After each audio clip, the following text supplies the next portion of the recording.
इस वॉर की वजह से मिडिल ईस्ट फिर से टेंशन में है। यूएसए, इजराइल और ईरान के बीच जो हो रहा है वो एक नॉर्मल क्लैश नहीं है, ये डेकेड्स पुरानी राइवलरी का एक एक्सप्लोजन है। सबसे पहले समझना जरूरी है कि ये कॉन्फ्लिक्ट आज शुरू नहीं हुआ। 1979 के बाद से ईरान और यूएसए के रिलेशन खराब रहे हैं और इजराइल और ईरान ओपनली एक दूसरे को एनिमी मानते आए हैं। इस वॉर का सबसे बड़ा रीजन है ईरान का न्यूक्लियर प्रोग्राम। इजराइल और यूएसए का मानना है कि ईरान न्यूक्लियर वेपन डेवलप करने की कैपेबिलिटी के काफी करीब पहुंच रहा है। दूसरा मेजर रीजन है regional power struggle. Iran middle east में अपना इन्फ्लुएंस बढ़ा रहा है। इराक, सीरिया, लेबनान, यहाँ तक कि यमन तक उसका पॉलिटिकल और मिलिट्री इम्पैक्ट है। डिप्लोमेसी के एफर्ट्स भी हुए, न्यूक्लियर डील टॉक्स भी हुई, सैंक्शंस भी लगे, लेकिन ट्रस्ट कभी बना नहीं। फिर फरवरी 2026 में सिचुएशन एस्केलेट हो गई।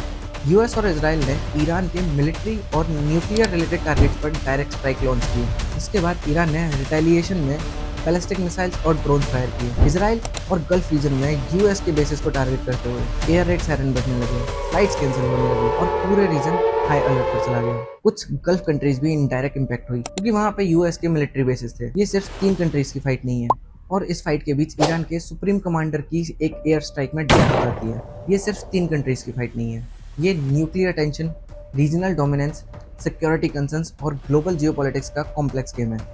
और जब न्यूक्लियर कैपेबिलिटी कंट्रीज इन्वॉल्व हो जाती है तो सिर्फ एक मिसाइल स्ट्राइक भी ग्लोबल क्राइसिस बन सकती है। अब सवाल ये है कि ये कन्फ्लिक्ट यहाँ रुकेगा या नहीं। If you like this video, comment down your thoughts.